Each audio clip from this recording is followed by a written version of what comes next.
Assalamualaikum warahmatullahi wabarakatuh. Alhamdulillahi wahdah wassalatu wassalamu ala Rasulillah sayyidina wa maulana Muhammad bin Abdullah wa ala alihi washabihi wa man walah. Wala haula wala quwwata illa billah. Memba'dah, kembali lagi bersama Kimil Sarungan Official. Untuk kesempatan kali ini mari kita saya mau berbincang-bincang santai saja ya. Berbeda dengan konten yang kemarin, yaitu tentang gontor. Kalau sekarang bukan tentang gontor, tapi mau cerita tentang kehidupan di pondok ya. Kehidupan di pondok itu ngeri-ngeri sedap dan menyejukkan. Bagi kalian yang pernah pondok pasti rasanya kangen sekali dengan makan bersama satu lengser, iya kan? Satu lengser kalau pertama kali pondok lihat, kayak makan eker-ekeran ayam gitu rasanya. Makan kayak barang-barang kayak bebek gitu, kangkung dirajang kecil, alah pokoknya seperti itulah. Ya, jadi di pondok itu rasanya yang ngeri-ngeri sedap, menyenangkan. Pokoknya wah, kita semua rasanya kayak keluarga. Ya, saling tolong menolong. Di situ nggak ada nggak ada model-model yang tidak ditemukan di luar pondok. Pokoknya merokok bareng-bareng ya. Di tengah-tengahnya kopi cuma satu, itu pun pakai ciduk penuh, diminum satu kamar. Wah, rasanya kalau inget rasanya pengen nangis seneng rasanya. Di pondok juga itu kan masing-masing ya. Di Tegalrejo itu juga ada kelas-kelas yang kelas tugasan. Jadi tugas kesana kemari, dari ke desa mengajar. Di pondok saya juga ada seperti itu. Saya nggak sebut nama pondok saya ya. Ya, untuk melindungi privasi dari, supaya tidak ada nama buruk. Kalau saya buat konten yang jelek, nanti pondok saya jadi namanya menjadi buruk. Ya. Kalau gontor itu bukan pondok saya, makanya saya berani bercerita tentang gontor. Kalau saya cerita tentang pondok ini, tapi saya nggak sebutkan nama pondoknya. Bagi kalian yang tahu, jangan sebut ya di komentar ya. Jadi di pondok itu ada kelasnya, namanya kelas tugasan lah. Kelas tugasan ini punya pondok saya itu masing-masing ya. Ada yang kelas tugasan itu kelas sudur awal, sudur sani. Kelas yang paling atas lah, kelas paling atas itu mereka tugasan itu ya sama seperti yang tadi di Tegalrejo. Mengajar di sana, di desa sana, ke Gunung Kidul, nanti ke Sumatera, nanti itu menjadi ustadz di sana, mengajar anak-anak pondok ya, mengajar anak-anak pondok. Jadi di sana itu didirikan cabang, lalu santri yang sudah kelasnya tinggi suruh sana itu mengajar di sana. Itu tugasan yang kelas tinggi. Nah, tugasan yang kelas bawah itu biasanya juga ada. Nah, itu kan tugasannya itu kan kelas umpama kan lagi awal masuk, kan ada tugasan seperti itu. Nanti satu kelas suruh ke sana. Ya, suruh ke sana ke ustadz yang tadi dikirim yang pertama.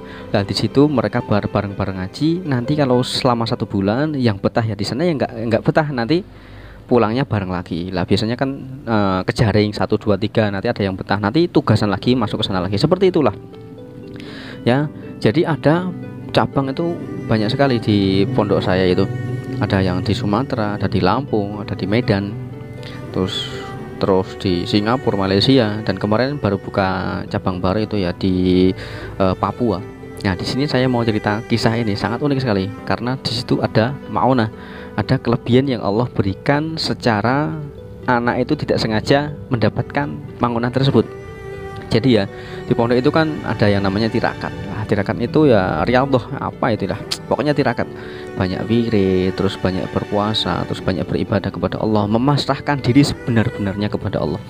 Nah, suatu ketika kan ada santri masih junior lah, mas, santri kecil-kecil itu tugasannya ke Papua ya, tugasannya ke Papua. Di sana sekitar 1 tahun ya di sana. Lah waktu awal di sana itu ya asing lah mereka itu, karena ya nggak pernah ke Papua, sekali ke Papua ngaji di sana ya, ngajinya itu ustadznya juga ustadz pondok situ. Di situ kan sambil berdakwah juga ya, sambil berdakwah, kiainya sambil berdakwah di daerah Papua, karena Papua itu bukan rata-rata itu kan bukan orang Muslim ya, banyak agama Kristen, banyak agama Katolik dan sebagainya. Nah, di situ kan ada waktu itu kan anak-anak kan mulai ya, namanya di pondok pasti ya ada rasa bosen, ada rasa penat juga kan, karena berpikir terus di pondok itu. Nah, anak-anak kan jalan-jalan keluar dari pondok ya, ingin refreshing lah. Di sana ternyata ada salah satu anak santri yang disekap oleh para suku, ditangkap, lalu mereka membawa satu anak santri ini ke kepala suku. Nah, sampai sana itu pas bagian jantung ini ditusuk pakai tombak, mau ditusuk, anaknya jerit gitu. Tetapi apa? Ternyata nggak lubang sama sekali, nggak bolong, padahal itu jadi seolah sakit banget, padahal sama sekali nggak lubang. Dan akhirnya itu kepala suku dan para pengikut kepala suku semua sembah-sembah kepada santri itu, padahal dia itu santri junior, santri masih awal-awal. Nah, itulah yang dinamakan maunah. Maunah bukan cuma bisa didapatkan para santri, tapi juga bisa untuk para abid, para orang yang beribadah dengan tekun, para santri, para kiai, para orang-orang di jalanan pun bisa. Saking pasrahnya hati kepada Allah. Jadi apapun pasrahkan kepada Allah. Saya, kehidupan saya, semuanya hanya untuk Allah. Ibadah banyak Allah, la ilaha illallah dan sebagainya. Sallallahu alaihi wasallam. Lah, karena banyak sekali kejadian maunah seperti ini. Santri dulu ya pernah ada yang dibabat dari belakang ya. Ya itu teman saya dibabat. Nah, habis babat itu yang begal langsung lari kenceng. Lah ini santri juga ikut lari, wah takut, sama-sama takut, sama-sama lari. Yang begal babat kok nggak mempan, dia takut nggak dibales. Yang dibabat juga lari, takutnya di sini udah robek. Ternyata sama sekali nggak robek, malah bajunya yang sobek. Ya, di pondok saya juga di pondok daerah Kebumen juga pernah dulu ya. Kalau pondok saya itu pondok daerah Jawa Tengah lah, Jawa Tengah tapi bukan Kebumen. Di Kebumen dulu juga pernah ada kejadian ya, santri sama santri ya, santri sama santri. Nah ini kan bermusuhan lah ya, pokoknya ya entah itu urusan apa. Yang sini itu orang abdi dalam, orang yang selalu apa-apa selalu membantu kegiatan para asatid. Jadi khususnya pihak dalam, jadi membantu kiai mau masak, cuci dan sebagainya. Secara bahasa kasarnya itu sebagai pembantunya kiai lah, khatim ya. Di sana suatu ketika kan ada santri yang gimana itu ya, entah saya nggak tahu, tiba-tiba itu membacok dari belakang, pakai celurit tuh, wah mengerikan sekali. Lah dia langsung lari berit-berit, tolong. Lah terus ketemu temannya, ih sobek enggak sobek, malah bajunya dari atas sampai bawah sobek, tapi sama sekali nggak sobek. Itulah yang namanya mauna. Jadi ada yang namanya istidraj, mauna, terus ada yang namanya karomah, ada mukjizat. Jadi ada orang mengaku punya mukjizat, nggak mungkin, karena mukjizat hanya dimiliki oleh para nabi saja. Karomah hanya dimiliki oleh para kekasihnya Allah yang dinamakan dengan wali itu loh.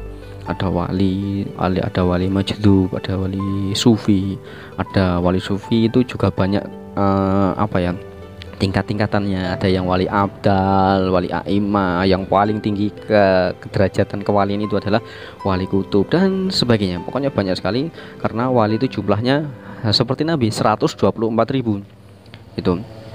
Dan setiap masa itu akan digantikan, ketika ada yang meninggal digantikan wali yang ada di bawahnya.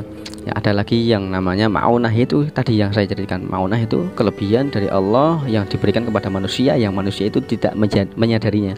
Ya, semua di jalan tabrak bis, busnya itu ngerem nabrak orangnya, bannya sampai hancur, motornya yang ditabrak hancur, orangnya tiba-tiba udah di pinggir jalan.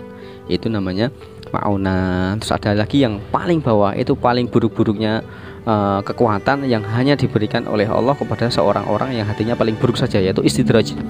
Istidraj itu hanya diberikan kepada para orang yang cara bahasa sekarangnya itu adalah para dukun yang bukan dukun abal-abal ya, dukun yang beneran, bukan dukun yang kayak kemarin itu.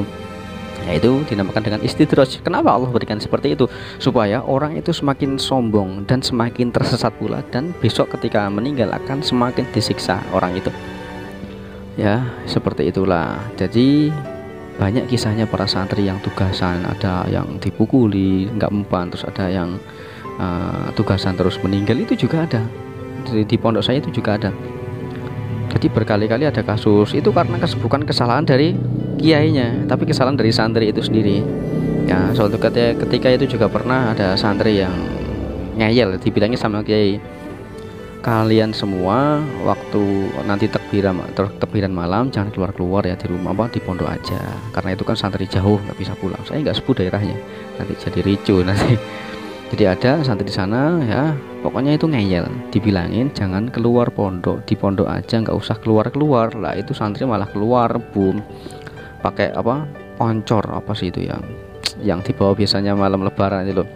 Nah sampai itu kan, nah namanya anak pondok itu gimana ya, Nah, itu bukan pakai minyak tanah karena minyak tanah kan udah mulai langka. Dia beli bensin, pakai bensin, dihidupkan, ya, takbiran keluar dari pondok. Ternyata ini entah gimana ceritanya terus maut, kena tubuhnya kebakar dan akhirnya meninggal. Nah, itu yang kena apa? Yang suruh bayar denda, yang suruh ini, yang ya itu kiainya. Padahal kiainya sudah bilang dan pihak keluarganya tidak terima.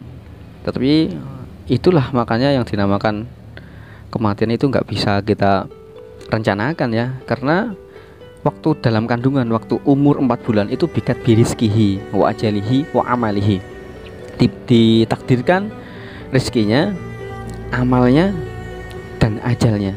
Entah itu mau besok mau masuk neraka atau masuk surga, di situ sudah Allah semua sudah takdirkan di sana. Rizkihi, jadi rezeki mau gimana pun caranya, mau jembalian gimana bentuknya, kalau Allah belum memberikan rezekinya ya belum rezekinya. Tapi kalau sudah rezekinya, mau tidur pun bangun-bangun udah ada uang itu. Wa ajalihi wa ajalihi wa amalihi, ajalnya ya Allah takdirkan ajalnya, nggak bisa maju nggak bisa mundur.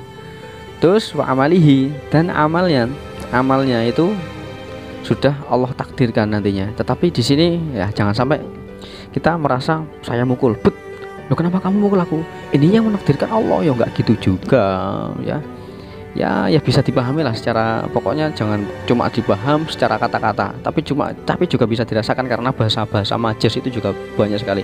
Apalagi di Al-Qur'an, yadullahi fawqa aydihim, ada lagi yang namanya Ar-Rahmanu 'alal 'arsy istawa, dan Zaidubnullah, terus masih Habnullah. Wah, itu di Quran banyak seperti itu, banyak majaz. Ketika memahami Al-Quran cuma secara bahasanya saja, secara kosakatanya saja, secara lafziahnya, secara harfiahnya saja, kita akan tersesat.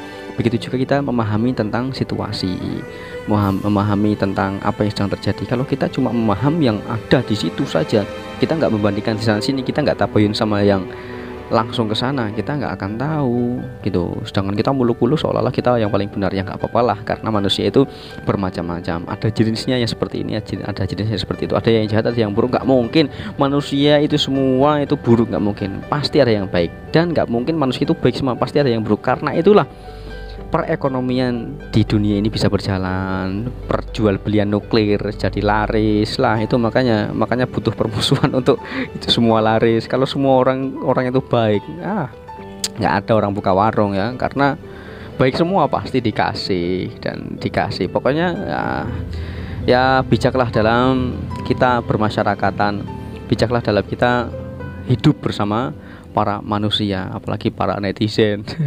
Para netizen kalau ngomong pedes juga ternyata ya. Nah, itulah dunia digital yang kayaknya di depan, kayaknya di digital kayaknya wow gitu. Bahkan ketemu, monggo.